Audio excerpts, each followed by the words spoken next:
This was an historic event in Cuba, basically, and it was the first time that religion was presented to the University of Havana in over 50 years since the revolution. So it was a rather interesting case study about the impact of religion on health, because Cuba's got one of the most famous health systems in the communist world. And the numbering systems are not sequential because Apple and PC are not compatible. I can't explain it. So 1, 2, 3. Basically, it was religion was presented.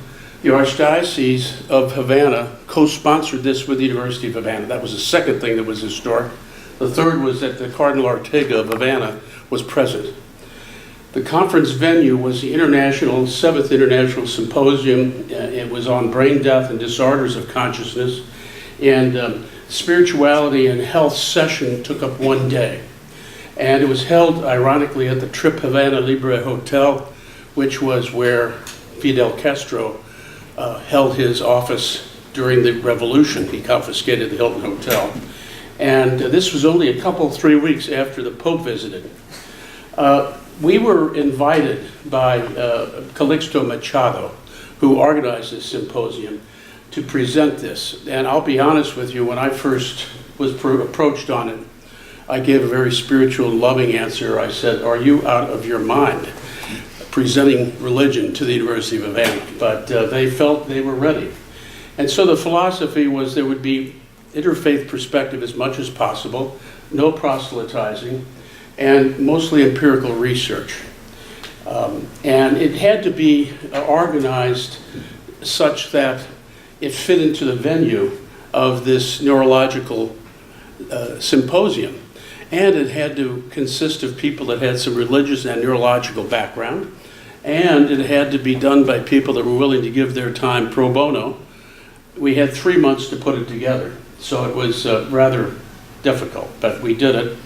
And there are videos of some of the talks that were given down at the bottom. There's the site where you can see them. We're going to follow the same agenda that we did at the Spirituality and Health 1-day session, as listed here. The first are the keynote presentations. Now, one of the challenges was to set the context with the locals, because about 25% still practice religion. They were about 95% Catholic originally, before the revolution. There are a lot of atheists, and one of the questions is, well, why does religion believe in science? And so I tried to deal with that, and I moderated basically the keynote speakers. And so I pointed out that in this concept of the spiritual, the physical, faith and reason can't contradict each other. This is very much of a Catholic concept. And I wanted to set the tone so they understood where we were coming from. And then I wanted to go a little bit into why we are able to make an informed decision and this is more Catholic than interfaith, but they're coming from that base. And so went through quickly the biological, informational, and spiritual requirements, the components of making an informed conscience decision, and the importance of an informed conscience decision in the sense that we are obligated to follow our informed conscience in a Catholic tradition. And if there is a contradiction between science and faith, our interpretation of one or the other or both is wrong. And so I will go through each of these very quickly, because this formed the framework of the keynote speech. I talked about Phineas Gage. Some of you may be familiar with him. He had damaged his frontal lobes and lost his ability to make a conscience decision with his conscience. And so the feeling was that the frontal lobes play a significant role. I talked about Michael May and how consciousness is wired in the unconscious, and he lost his sight at 3 years old, and when his sight was restored in his 40s by a miraculous operation, he met his wife and children for the first time, or saw them for the first time, and couldn't remember his wife's face from one day to the next. So the brain has to wire in the unconscious. Then when we talked about informational, the second item, we said that information can come from a lot of sources, but today we're going to focus on spirituality and health and in the empirical data. And fortunately, I knew Harold, and I called him, and he was willing to do this. We try to do it by Skype because he was ill at the time and was short notice. But he did a pre-taped presentation dedicated just to them. And so he was very kind to do that, and he presented what you heard roughly in his talk. Then I pointed out that one of the scientific studies is confirmation bias, and that is the human tendency to search for or interpret, favor, and recall information from the unconscious in a way that confirms one's belief or hypotheses while giving disproportionately less attention to information that contradicts it.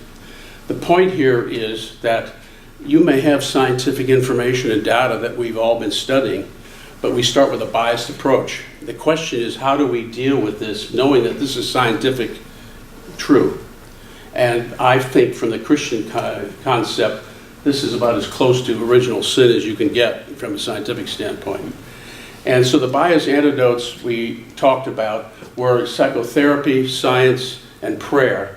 And that's when I invited Ken Pargament to give a presentation, and he was kind enough to do a pre-recorded presentation. We played that, and of course you know both of them are top-notch. And so he covered what he normally covers. You're familiar with his work. Then I went into the prayer side. Now we're on that third topic, the working brain, information. Now we're in the spiritual. And in the prayer side, there's the conscious mind and the unconscious. You're familiar with this. And a lot of our biases are in the unconscious. So if we can unload that unconscious, we can deal with confirmation bias. And also some of the things that are in the unconscious are involuntary breathing, habits, virtues, and faults, prejudices, worldviews, God images, traumas. And so these are sources of some of the confirmation bias and why prayer can help us unload that unconscious. There are two different types of prayer.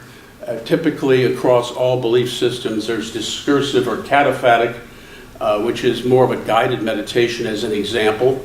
And then there's contemplative or apophatic, which an example would be centering prayer. Now, we'll discuss some research here, which is what we presented there, on the discursive side and the cataphatic, and then we're going to propose some contemplative research. The meditation that's non-theistic, Dr. Benson out of Harvard has done a lot of studies on this. You're probably pretty familiar with him, and how it helps tremendously, even if it's non-theistic. Prayer research. We have prayer research that's just about to be published, and I've gotten permission from Bolins to present these slides, and Ramiro Salas actually was at the conference. He was the researcher. And this is very similar to the healing process that we just heard on that talk, except it's not evangelical, and it's not the religious tradition he was talking about, but it's an fMRI study to show how this healing process affects the brain. And the prayer method that they used was one-on-one, talking to people for an hour, hurtful memories were covered, forgiving the perpetrator, inner healing, and an inner ability to discount a devil influence or deliverance from the devil. This research procedures were depressed subjects, medication and counseling free for about 13 months. The sample was unfortunately small. I think it was it was finally about 14 people, so it wasn't enough to really make this solid, but encouraging to do it some more. Memory identification of a traumatic childhood event, prayer method, forgiveness and healing, session frequency, 1 hour per week for 6 weeks, only 6 weeks. And the fMRI scanning was pre-prayer and post-prayer after the 6 weeks. fMRI task on cue attached to memories and emotions of the traumatic event. And then the evaluation frequency was immediately post-prayer and at 1 year. And the methods that were used was the Hamilton Depression application at pre-prayer, post-prayer at 1 year, and you can see the depression seemed to sustain itself. We didn't go past 1 year. Hamilton anxiety, same thing, seemed to sustain itself. We didn't go past 1 year. We didn't do fMRI studies on the 1-year mark because it was expensive to do that. We only did it at pre-prayer and post-prayer. By the way, the researchers from Baylor College of Medicine's fMRI facilities, it's the second largest fMRI facilities in the world. The life orientation scale, which is a measure of hope, increases, so we're getting correlation here. Now, the pre-prayer fMRI study shows the ruminations in the cingulate cortex and the self-referencing feeling of emotions very high, and the amygdala emotions very high. Post-prayer, and this is, I get my own glasses so I can read the printing. You'll notice that when you look at the pre-prayer, the post-prayer starts to calm down some of those areas that you would expect to, and so the people are not referencing and engaging those emotions of that past event as much, and then the positive emotions of empathy are increased. So the fMRI studies validate what the Hamilton scores are showing. And that's why in this previous presentation I was really interested to hear if he had any brain scans, because this will enable us to determine different methods of going through and treating trauma. Now, that was discursive prayer. Now let's talk about contemplative prayer. There's less work on that, and this was a study done by Newberg in 2009 on Franciscan nuns performing centering prayer, and this was an MRI study, not fMRI, and it just showed that neuroplasticity had kicked in and their brains were different because of the prayer practice. Now, I have taught this to a lot of people, this prayer practice, and I had a huge amount of anecdotal examples. I'll just give you a couple of them. One, a PTSD patient started to remember outside the prayer what really happened to him in Vietnam. Then he was able to deal with it. And so this was the case with battered women, with people that were abused as a child, and the abusers. Now, what is this prayer practice? Well, what we did is we actually conducted a practicum in the prayer practice while we were there, which was rather interesting because I didn't know how many atheists were in the room, but they were almost all neuroscientists. And we had some practicing Christians there. And so I basically taught this prayer practice, and in a nutshell, it's taking a sacred symbol as a symbol of your desire to be with God, and you choose it. And it's a symbol of your intention to consent to God. It's sitting in a comfortable position, introducing the symbol of God's presence. When aware of or engaged in thoughts, very gently, when you become aware of your thoughts, very gently letting them go and return to your sacred word. Basically saying to God, I'd rather be with you than even my own thoughts. And a gentle readjustment at the end. This centering prayer really, I learned it in the Trappist tradition, but it's very similar to other faith traditions. And it's conducive to a gift of contemplative prayer. Now, contemplative prayer and mysticism are basically the same thing, contemplation and mysticism. And the whole presentation of the conference was bad states of consciousness, basically. And I talked to the head of it, and I said, I think you ought to call it altered states of consciousness instead of, what was the word he used? For a long time he used the same word. Basically it was distorted consciousness. And we know that they can be imposed with various methods, but also naturally sleep, contemplation, contemplative prayer, which is synonymous with mysticism. Somebody asked me, where did this come from? I don't think I see the person that asked, but I'll skip it. We'll talk to her later. And then also in near-death experiences. So the question then becomes, these mystic experiences are common throughout the centuries. First millennium, second millennium, and modern. All these writers talk about the same kinds of experiences they're having. So they are definitely real. Now, as if this is just a religious thing, Einstein says the most beautiful emotion we can experience is the mystical. He had a mystical experience, I'm convinced of it. That was the only way he would have said something like that.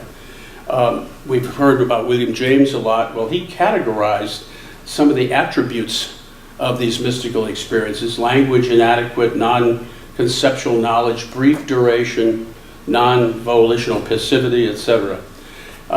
Max Planck, Nobel Prize winner in quantum theory, even talks about consciousness. And everything that we talk about, everything we regard as existing, is postulates consciousness. And then Roger Penrose, who is the associate with Stephen Hawking, starts to relate consciousness with the universe. So this oneness with the universe that people will write about is written by scientists, not religious, as being bigger than we think it is. It's outside the brain. We think of consciousness being only in the brain. Some people think it's outside, and we have a filter. And so, what are the attributes? Unified consciousness, I call it, as it attributes. The mystical, we've already been through a little bit. William James. Parallel to that are near-death experiences that are written about by a number of people. And you'll notice it's very similar. Timeless, cognitive timelessness, affective, the sense of peace, transcendent. Now, not all near-death experiences are positive, but most are. Transcendental, angels, there's a oneness with the universe.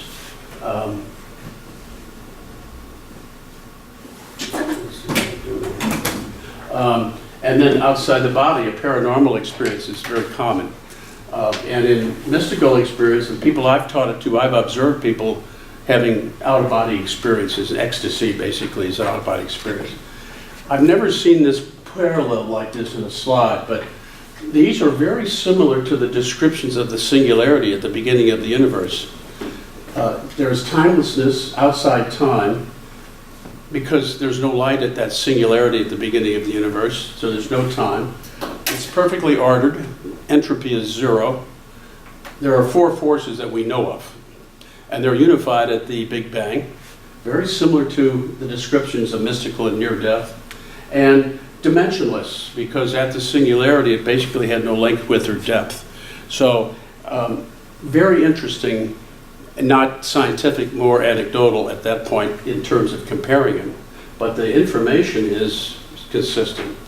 Now, the issue of near-death experiences, which is the last section. Yes. I've got how much time left? None? Okay, I'll skip a few of these slides. It turns out that I didn't know where this conference was heading, and it turns out Calixto Machado is one of the world's experts in coma and death, brain death. And here I'm interested in prayer. And so he has been called in. This Linda McGrath, this black girl in California, went to New Jersey, and the question was a big legal question: is she brain dead? He's been called in these international cases. So I said to him, and he's a Cuban MD, PhD, and I said to him, have you had many of your patients talk about near-death experiences? He says, oh yeah, a lot of them. And I said, well, and by the way, he's not that religious himself. And I said, and you have brain scans of them? And he said, oh yeah. I'm not going to go into this, but he feels he's discovered a new state of consciousness. And he's examined various patients, okay? But I'm not going to get into this, although I think this is interesting to show general anesthesia, coma, and the various states of consciousness. And so that question of him was, what can we do with those brain scans? You've got a database. Now, of course, we don't know whether the brain scans were taking place at the exact same time that the near-death experiences were taking place, but we might see a pattern. And contemplative experiences have been studied at length in Tibetan Buddhists. So, that's it. Sorry, I ran over. It's okay. Yeah. Yes, I have, you may be quite disturbing, but